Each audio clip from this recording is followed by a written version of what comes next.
Forex trading plan para sa mga busy professionals. So, para sa'yo to kung busy ka, wala ka masyadong time sa charts, hindi ka pwede yung nakatutok lang. And meron kang sapat na kapital para mag-swing trade. Preferably, minimum 1,000 USD. Hindi naman to para sa'yo kung nagsascalping ka, gusto mo nakatutok ka lagi sa chart, yung marami ka talagang time. Para sa'yo to kung may idea ka na or familiar ka na sa forex trading pero hindi ka makahanap ng trading plan na swak sa'yo dahil nga busy ka. So, ready ka na? Let's go! Time commitment lang dito is 30 minutes a day. Tapos, make sure na naka-register ka na sa isang broker and sa platform. So, dito sa video na to, diniscuss ko kung paano mag-register sa XM and kung paano i-download yung MetaTrader 5. Kung wala ka pa niyan, panoorin mo muna to. Itong mga rules na to and then yung plan na to is nag-work siya para sa akin. I-try mo lang din muna kung nag-work siya para sa'yo. So, ang pinaka-suggest ko is dalawang currency pairs lang yung focusan mo. So, pwedeng EUR/USD and GBP/USD. Pwedeng EUR/USD and XAUUSD. Ikaw bahala. Pero ako, suggest ko kung bago ka pa lang, EUR/USD and GBP/USD. Medyo challenging kasi yung mga ibang currencies, lalo na yung gold. Number 2, pagdating sa risk management, ang i-risk mo lang ay 1 to 2% per trade ng total trading capital mo. So, punta tayo sa computer para malaman natin yung step by step na gagawin mo. So, pinakunang gagawin natin is i-make sure natin na walang paparating na mga high-impact news. So, saan natin malalaman yun? Pupunta lang tayo sa forexfactory.com.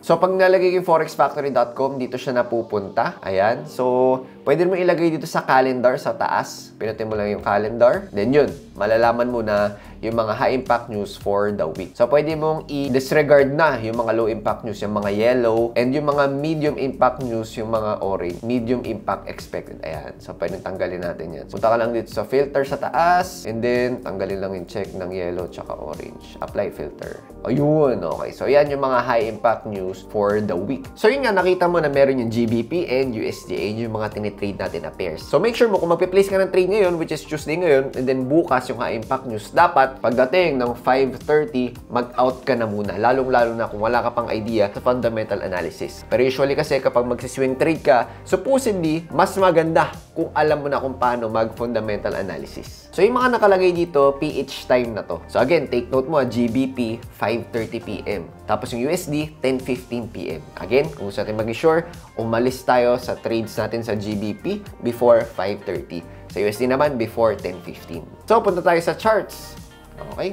So, pagdating sa charts, punta tayo sa EUR/USD. Unahin mo muna natin EUR/USD. Okay, so ano yung pinakauna natin gagawin? Una, make sure mo na nandun ka sa time frame na gusto mo. So, in this case, sa trading plan natin, ang gusto ko i-suggest sa inyo is yung 1 hour and yung 4 hour time frame. So, doon muna tayo sa 4 hours. Check natin. Dito, sa 4 hour time frames, i-check natin yung trend. So, paano natin i-check yung trend? Kailangan may naka-open ka na EMA 200 or yung exponential moving average na 200. Doon mo malalaman kung ano yung trend sa currency pair na yun. So, in this case, makikita nyo, kung di mo alam kung paano maglagay ng indicators, nandito yan sa taas, indicators, sasalagay mo lang EMA. Okay, so yan. Moving average, exponential. Pagka-click mo yan, ayan, makikita mo may lalabas dyan. So, alisin ko na muna itong EMA 200 ko para makita nyo kung paano ko siya ginagawa. Remove. Tapos, ayan, EMA 9 nakalagay. So, lalagay mo lang sa length, instead na 9, 200. Tapos, ang lalagay mo sa style, pakapalin natin para mas astig. Yan. Okay? So, paano natin malalaman kung downtrend or uptrend? Very simple lang. Yung EMA, pag nandito, tapos nasa taas yung price, ibig sabihin yan, uptrend. Alright? So, bigyan ko example ng downtrend. Hanap tayong downtrend. So, example is yung USD CHF, nasa baba yung price, nasa taas yung EMA, ibig sabihin, downtrend. Okay? So, balik tayo sa EUR/USD. Alright? So, uptrends. Alright, so anong next na gagawin natin, 'di ba? Sa MATE formula, sabi nga M, tingnan muna natin yung market direction, and then A, hanapan natin ng mga area of alignment or area of value. Sa example nito, ang pinaka nakikita natin ay ito. Alright? Ayan. So kapag uptrend, ano yung mga hinahanap natin? Naghahanap tayo ng mga buying opportunities. Huwag tayong mag-sell sa uptrend. Okay? Pwede naman kung medyo advanced ka na, pero sa ngayon, wag muna. If nagsimula ka pa lang. And then, hanap pa tayo ng isa dito banda. So, pwedeng eto. Okay, ayan. Alright. Okay. So, yan yung pwedeng resistance mo. Ito yung support mo. Alright? So, di ba sabi sa area of alignment, ang goal natin is doon tayo sa mga area na yun magpe-place ng mga trade. So, hindi pwede dito sa gitna. Kasi sobrang 50-50 niyan, di natin alam kung saan talaga pupunta yung market. So, at least kapag meron tayong basis, which is yung area of alignment, mas alam natin yung anong gagawin, and mamaya mas makikita nyo kung saan tayo magpe-place ng mga exits natin. Mas madali yun kapag sa area of alignment ka magpe-place ng trades. Okay? Napakita ko sa inyo. So, dito, in this case, hintayin natin siyang pumunta either dito, okay? And dito tayo banda magbabay, dyan tayo maghanap ng mga confirmation, or dito, ayan, dito tayo maghahanap. So, syempre, hintayin muna natin mag-break out, tapos hintayin natin mag-retrace, and then dyan tayo maghahanap ng mga trades. So, para mas ma-explain ko better kung paano to gagawin, magre-replay na lang tayo. Okay? Magba-backtesting tayo din, papakita ko sa inyo kung paano siya gagawin.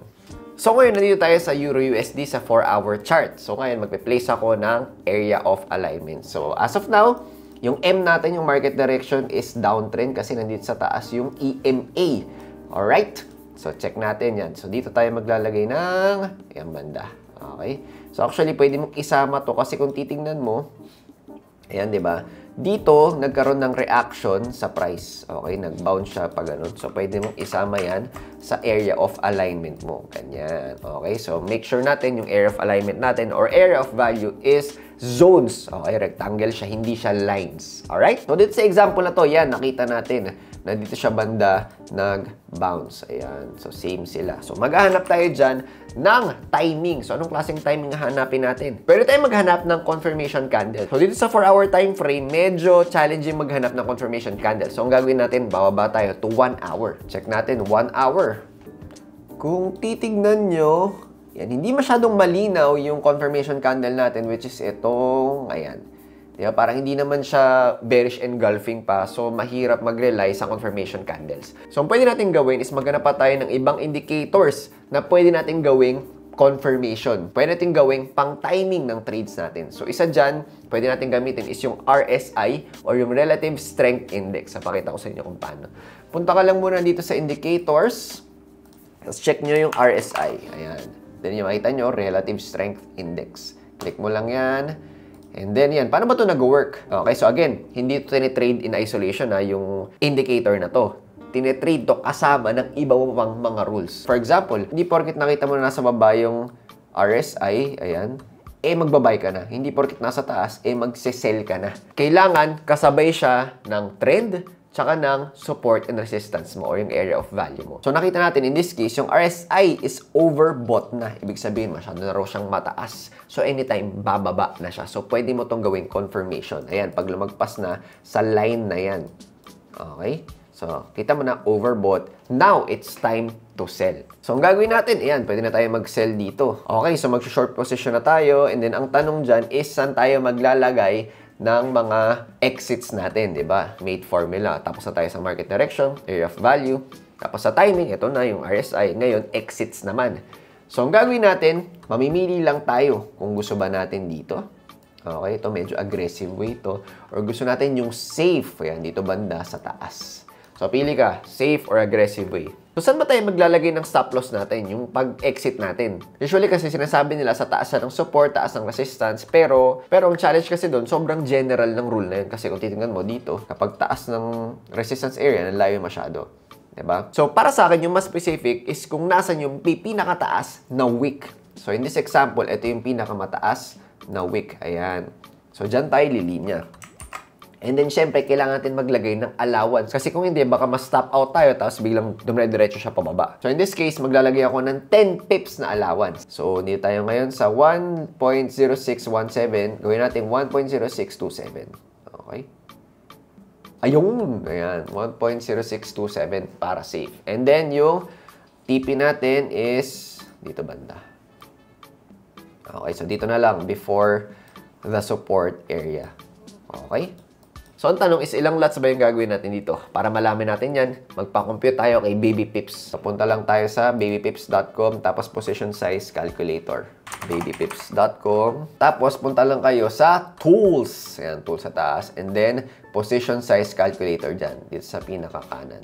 Kung gusto nyo, i-favorite nyo na to, i-bookmarks nyo na to. And then yun, baba tayo. Lagyan natin account balance. Sinabi ko kayo na 1,000. Yan, 1,000. Then risk percentage, try natin 2%. Okay, 2%. Stop loss, ilang pips ba yung stop loss natin kanina? Nasa 18. O, 18 lang. 18 pips lang yung stop loss natin. So, yan. 18 pips. So, lagay ko 18. And then, currency pair, Euro USD. And then, calculate. Alright. And then, ayan. Sabi niya, 0.11. Okay. So, lagay natin 0.11. So, yun yung ilalagay mo sa MetaTrader 5 mo. 0.11. And then, sell. Alright. So, ngayon, titignan natin kung mananalo tayo and kung magkano ba mapapalalo natin if ever. Kasi, ang pips natin is 97.5. Okay, 97.5 pips yung, natin, yung TP natin. And then, yung risk-reward ratio natin is 1:5.42. So, maganda-ganda yun, di ba? So, tignan natin kung magkano mapapalalo natin. So, 2% kasi yung na-risk natin and 2% ng $1,000 is $20. So, dito, 1:5 tayo. So, if ever, pag nanalo tayo dito, nasa more than $100 yung profit mo. Tingnan natin kung ano yung mangyayari sa replay. Okay? Ayan, so bumaba, di ba? So, usually, nakakaroon talaga ng reaction yung prices sa mga malalakas na supports and resistance. So, in this case, sa resistance. And then, baba. Okay, pababa siya ng baba. Okay, so ano mafe-feel mo sa mga times na to? Iba, sinasabi nila na, naku, kukunin ko na to, $60 na to. Sayang eh. Pero, depende kasi sa'yo yan. Kung gano'n ka mag-isip, ang pwede mong gawin is i-adjust mo yung stop loss mo. So, for example, adjust mo lang, lagay mo lang dito yung stop loss mo. Ayan. Pwedeng gano'n. Kasi baka pag bumaba siya ng bumaba, tapos in-exit mo, sayang naman.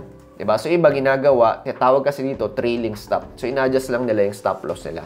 So, kahit na umangat yung price dito, positive pa rin sila. Hindi ko alam kung positive 30 yan. Depende. So, yun yung pwede mong gawin. So, pwedeng ganon or set and forget. Yung ibang ginagawa nila. Diba? Yung kanina natin na pagkalagay niya, nahayaan na lang nila kahit anong mangyari. So, depende sa iyo yan kung anong option yung gusto mo. So, tuloy-tuloy natin.